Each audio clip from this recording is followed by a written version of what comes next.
جو ہونا تھا وہ ہو گیا۔ چودھری سے پوچھا تم اس وقت نیچے کیوں نہیں آئے؟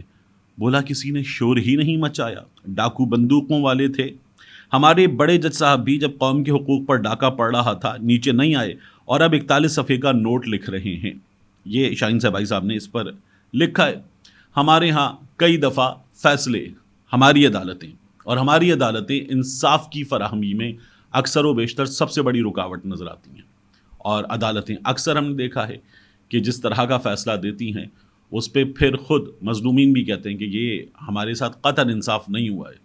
عدالتیں اپنی مجبوریاں بتاتی ہیں کہ چالان جس طرح کا جمع ہوگا، تفتیش جس طرح کی ہوگی، ہم تک شکایت جیسی آئے گی اس کی بنیاد پہ فیصلہ کیا جائے گا۔ تو فیصلے ہمارے یہاں ایسے ہی ہوتے ہیں، اسی طرح سے چلتا ہے۔ اور ہمارے ہاں عدالتوں نے مرحومین کو یہ کہہ کر بری کیا ہے کہ تم نے قتل نہیں کیا تھا، بعد میں پتہ چلا کہ سزا ہو بھی چکی، جیل میں مر بھی چکا، اور اس کے بعد بری کیا جاتا ہے۔ تو یہ سب ہمارے ہاں ہوا، ایسے بڑے واقعات بھرے ہوئے۔ اب اس کے بعد آ جائیے امجد نیازی کے معاملے کی طرف۔ امجد نیازی صاحب کو آپ نے دیکھا، وہ ویڈیو بیان کے ذریعے سامنے آئے اور انہوں نے کہا وہ اپنی روپوشی ختم کر رہے ہیں۔ ویڈیو بیان میں انہوں نے اپنا موقف بیان کیا، پاکستان تحریک انصاف کے لیے بات کی، عمران خان کے لیے بات کی۔ اس کے بعد ان کی ایک اور ویڈیو آئی، اس ویڈیو میں انہوں نے عدالت میں گرفتاری دے دی، سرنڈر کر دیا، اور پھر امجد نیازی گرفتار ہو گئے۔ یہاں تک خبریں ہمارے سامنے آ گئیں، خبریں فارملی چل گئیں، سب کچھ ہو گیا۔ اس کے بعد کیا ہوا؟ اب خبر یہ ہے کہ میاں والی سے سابق رکن قومی اسمبلی امجد خان نیازی، جنہوں نے خود کو 3 روز پہلے انسداد دہشت گردی کی عدالت کے حوالے کیا، پولیس اور میڈیا کی موجودگی میں واضح طور پر بیان دیا، اب ان کی صحت اور سلامتی عدالت کی ذمہ داری ہے۔ یہ پاکستان تحریک انصاف والے لکھ رہے ہیں۔ وہ کہتے ہیں کل اور اس سے پچھلے روز رات کو عمر ایوب صاحب کا یہ بیان ہے، نامعلوم افراد کی جانب سے ان کے سیل سے انہیں نکالا گیا، ایک نامعلوم مقام پر لے جایا گیا جہاں انہیں بدترین تشدد کا نشانہ بنایا گیا۔ یہ نہایت قابل مذمت ہے۔ عدالت کو اس کا فوری نوٹس لے کر ذمہ داروں کے تعین اور ان کے کڑے محاسبے کے لیے تحقیقات کا اہتمام کرنا ہوگا۔ جب عدالتی پناہ اور حفاظت میں سے لوگوں کو اچک لیا جائے اور انہیں تشدد کا نشانہ بنایا جائے تو قانون عملاً وفات پا جاتا ہے اور پورا عدالتی نظام ایک تماشا بن کر رہ جاتا ہے۔ ایسے واقعات ان ممالک میں پیش آتے ہیں جہاں پورا سماجی اور حکومتی نظام تباہی اور بربادی کی آخری حدوں تک پہنچ جائے اور کسی بھی لمحے بکھرنے کو تیار ہو۔ یہ ہے صورتحال۔ ایک بندہ عدالت آیا، اس سے پہلے ویڈیو پر آیا اور اس نے کہا جی میں خود کو حوالے کر رہا ہوں، اور اب اس کے حوالے سے پاکستان تحریک انصاف کے رہنما عمر ایوب صاحب یہ لکھ رہے ہیں۔ نہیں ہوا تو امجد نیازی کو سامنے لایا جائے۔ عمر ایوب صاحب ممکن ہے جھوٹ بول رہے ہوں، سامنے لایا جائے، سامنے لا کر ویڈیو بیان پر دوبارہ ان سے بات کروا دی جائے اور فوری کروا دی جائے۔ اگر ان پہ تشدد ہوا ہے تو وہ بھی پتہ چل جائے گا، دیر سے ہوگا، وہ تشدد کے نشانات بھی ضائع ہو سکتے ہیں، اور پھر بندہ کیا بولے گا جو حراست میں ہوگا۔ تو اس چیز کو عدالتی سطح پر دیکھا جائے، کیونکہ انہوں نے خود کو عدالت کے حوالے کیا تھا اور عدالت کی پناہ میں دیا تھا۔ لیکن اب اس طرح کی چیزیں سامنے آ رہی ہیں تو انصاف ہونا چاہیے اس معاملے میں بھی، لیکن ہمیں ہوتا ہوا نظر نہیں آ رہا ہے۔ اب اسی طرح سے ایک اور بڑی دلچسپ صورتحال ہے۔ عمران خان صاحب نے ایک درخواست دی اسلام آباد ہائی کورٹ میں، وہ درخواست، فیصلہ نہیں ہوا، درخواست پہ درخواست دی گئی کہ فیصلہ کر دیں۔ پھر اس کے بعد عمران خان صاحب نے اب ایک اور درخواست دی ہے کہ وہ درخواست پڑی ہوئی تھی، اس پہ فیصلہ نہیں ہوا، اس پہ فیصلہ کر دیں، یعنی اپیل، ریمائنڈر ٹو اپیل، یہ والی صورتحال ہے۔ ہوا کیا ہے دیکھیے، عمران خان صاحب کا، جو میں نے آپ کو پہلے بھی یہ کہانی ایک بار سنائی تھی، کیس واپس لینے کی درخواست اور 10 مہینے، 21 اکتوبر 2022 کو توشہ خانہ ریفرنس کا الیکشن کمیشن کا فیصلہ آیا اور ایک ہفتے کے اندر عمران خان نے فیصلہ اسلام آباد ہائی کورٹ میں چیلنج کیا۔ چیف جسٹس عامر فاروق نے فیصلہ معطل نہیں کیا، لیکن میاں والی کی نشست پر ضمنی الیکشن کرانے سے روک دیا۔ اس دوران الیکشن کمیشن کا فیصلہ معطل نہ ہونے کی وجہ سے عمل درآمد شروع ہو گیا، سماعتیں ہوتی رہیں۔ الیکشن کمیشن نے عمران خان کو توشہ خانہ فیصلے کی بنیاد پر چیئرمین شپ سے ہٹانے کی کارروائی کا آغاز کیا، تو عمران خان صاحب نے لاہور ہائی کورٹ میں کارروائی چیلنج کر دی۔ لاہور ہائی کورٹ میں بھی ان کے وکیل نے بھی بتایا کہ ہم نے اسلام آباد ہائی کورٹ میں کی ہوئی ہے، واپس لے لیں گے درخواست۔ وہ درخواست ہی واپس نہیں ہوئی۔ یہ معاملہ جو ہے وہ چلتا رہا، اور پھر دیکھیے ہوا کیا کہ 13 ستمبر کو اس سلسلے میں جو جنوری میں درخواست جمع کی تھی 13 ستمبر کو فیصلہ محفوظ ہوا.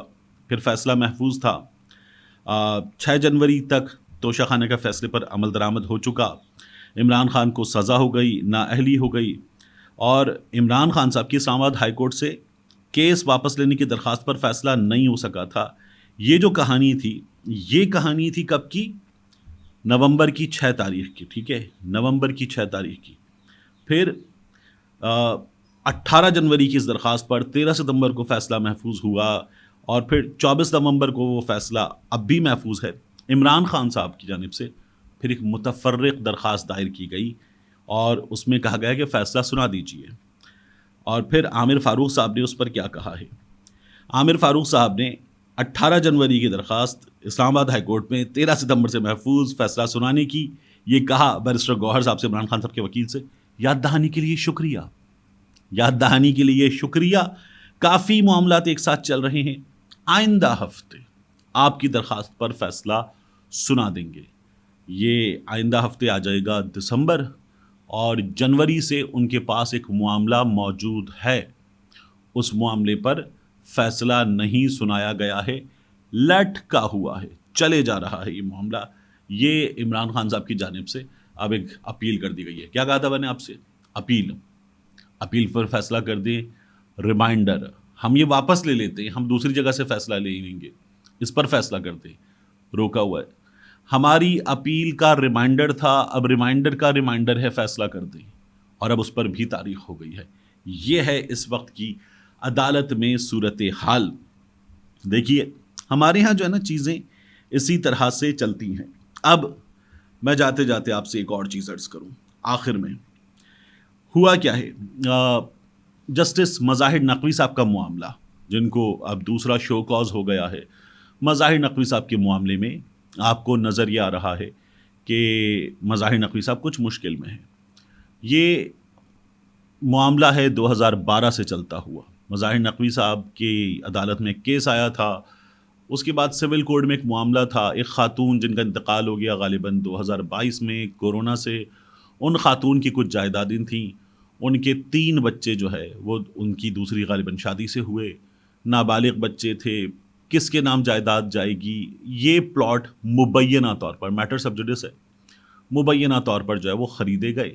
اور اب یہ معاملہ وہاں پر زیر سماعت ہے. وہ خود کو بے گناہ ثابت کر دیں، اچھی بات ہے. نہ ثابت کر سکیں تو ہم ان کے خلاف کارروائی ہوتے ہوئے دیکھیں، اور کارروائی ٹھوک بجا کے ہو. طاقتور آدمی، سپریم کورٹ آف پاکستان کے جج، ان کے خلاف کارروائی ہو اور کچھ ثابت ہو جائے، بہترین، سزا ہو جائے. مسٹر جسٹس سردار طارق مسعود صاحب، سینئر پیونی جج، ان کے خلاف بھی تو درخواست آئی تھی. کیا ہوا؟ یہ باہر آ کر ان خاتون کا اپنا بیان ہے، یہ میرا نہیں، ان کا اپنا بیان ہے کہ جی مجھ سے سوالات کیے گئے، تابڑ توڑ سوالات کیے گئے، مجھ سے کہا گیا آپ کو جانے نہیں دیں گے جب تک آپ بتائیں گے ہی نہیں کہ آپ کے پاس دستاویزات کہاں سے آئیں گے، آپ واپس نہیں آ سکیں گے، آپ کو ایسی جگہ بھیج دیں گے.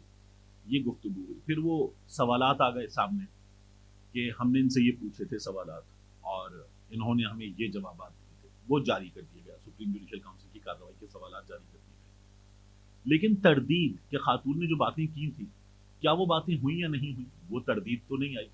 سردار طارق مسعود صاحب کا معاملہ فارغ ہو گیا، مظاہر نقوی صاحب کا معاملہ چل رہا ہے. ہماری عدالتوں میں جس طرح سے مظاہر نقوی صاحب کا کیس چل رہا ہے، ایسے ہی کیس چلے فیض حمید صاحب کا. جس طرح سپریم کورٹ نے اٹھایا تھا پھر نچلی عدالت میں بھیج دیا، فیض حمید صاحب مشکل میں ہوں گے، ایسے ہی کیس چلے. جنرل باجوہ صاحب کا، باجوہ صاحب نے کیا کیا تھا، باجوہ صاحب کی فیکٹ فوکس کی سٹوری ہے تمام ڈاکیومنٹس کے ساتھ. تو باجوہ صاحب کا کیس چلے، تمام طاقتوروں کا کیس چلے. اس سے پہلے آپ کو یاد ہے ہماری عدالت میں سب سے بڑا نام بن کر ابھری تھے اپنے وقت میں افتخار چودھری صاحب. ایک وقت میں ایک پمپ سے غالباً مجھے اگر صحیح یاد ہے تو ایک بار میں 400 لیٹر فیول ڈلوانے کی پرچی تھی. دنیا کی کس گاڑی کے فیول ٹینک میں 400 لیٹر فیول آتا ہے؟ مطلب جج صاحب کیا یہ کر رہے تھے کہ انہوں نے بہت سارے خالی ایکسٹرا ٹینک جو ہوتے ہیں وہ لمبے روٹ پہ جا رہے ہوں دنیا بھر کے ورلڈ ٹور پہ، تو وہ رکھوالیوں کے جگہ جگہ بھرواتا رہوں گا، ابھی تو 400 لیٹر فیول برن کروانے.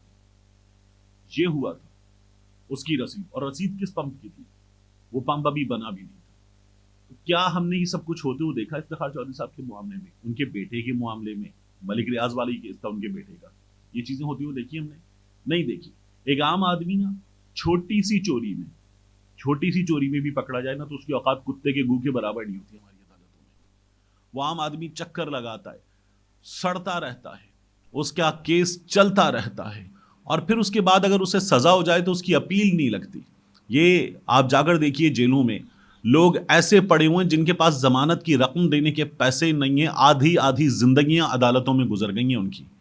یہاں بڑا آدمی یہ بھی فیصلہ کر رہا ہوتا ہے کہ چھوڑ دوں، ابھی نوکری پر ہوں، نوکری چھوڑ دوں، استعفیٰ دے دوں تو کیا میری pension, and of job benefits, مجھے ایک ساتھ ملنے والی رقم، تا عمر ملنے والی مراعات بچ جائیں گی. وہ یہ فیصلے کر رہا ہوتا ہے. نیب پکڑتا ہے ایک بڑے آدمی کو، اور بڑے آدمی کو پکڑ کے اس سے کہتا ہے بتا تو نے 1 ارب کی کرپشن کی، اور وہ بڑا آدمی کہتا ہے پلی بارگین کر لو، مجھ پر 1 ارب کی کرپشن کا الزام ہے، میں تم لوگوں کو 80 کروڑ دے دیتا ہوں. 20 کروڑ کا فٹکا سیدھا. اور 80 کروڑ بھی کس طرح سے ملتے ہیں، کیا ہوتا ہے، اور اس کے بعد بری نیک سب کچھ دھل گیا، چھوٹ جاتا ہے. یہ ہوتا ہے اس بڑے آدمی کے کیس میں. عام آدمی کی اوقات میں آپ سے کہہ رہا ہوں نا، سوری ٹو سے، لیکن کتے کے گو کے برابر نہیں ہے عام آدمی کی اوقات. بڑا آدمی جو ہوتا ہے مراد راز، بڑا آدمی ہوتا ہے فرخ حبیب، بڑا آدمی ہوتا ہے عثمان ڈار، کوئی اور، جن پر باقاعدہ یہ بتایا جاتا ہے کہ جس مقام پہ 9 مئی کو کارروائی ہو رہی تھی وہاں کھڑا ہوا آدمی، اور یہ آدمی پاکستان تحریک انصاف کا رہنما، ان کے درمیان اتنی کالز ہوئیں، ان کے درمیان ایسے رابطے ہوئے، تحقیقات سے ثابت ہوا، جیو فنسنگ سے نمبر نکلے، اور اس کے بعد وہ پریس کانفرنس کرتا ہے اور پاک صاف. اور چھوٹا آدمی وہ عدالتوں کے چکر لگاتا رہتا ہے، اس کو پولیس پیش بھی نہیں کرتی ہے، پھر اس کے بعد بڑی مشکلوں سے اس کی ضمانت ہوتی ہے، اور جب وہ باہر آتا ہے تو پھر ایک نئی موبائل کھڑی ہوتی ہے، ہمارا، پھر لے جاتے، پھر وہ باہر آتا ہے، پھر ہمارا، پھر لے جاتے، پھر باہر آتا ہے، پھر ہمارا، پھر لے جاتے. بندوں کو تو چھوڑیں، ماؤں کی، چھوٹے چھوٹے بچوں کی ماؤں کی اور بوڑھی ماؤں کی اس وقت یہی حالت ہماری ان عدالتوں میں ہے، ہمارے اس نظام انصاف میں ہے. تو جج صاحب جو ہیں وہ اگر استعفیٰ دے دیں تو بچیں گے یا نہیں بچیں گے، یہ چیزیں اس وقت ہمارے میڈیا پر، سوشل میڈیا پر زیر بحث ہے. تگڑے آدمی پر بھی اسی طرح سے ہاتھ ڈالا جائے، اور تگڑا آدمی تو زیادہ بڑا مجرم ہے. تمام مواقع اور بہتر حالات زندگی ہوتے ہوئے، وسائل ہوتے ہوئے بھی کرپشن کی ہے، اس کو تو زیادہ جوتے پڑنے چاہیے. ملتے ہیں انشاءاللہ آپ سے اگلی ویڈیو میں.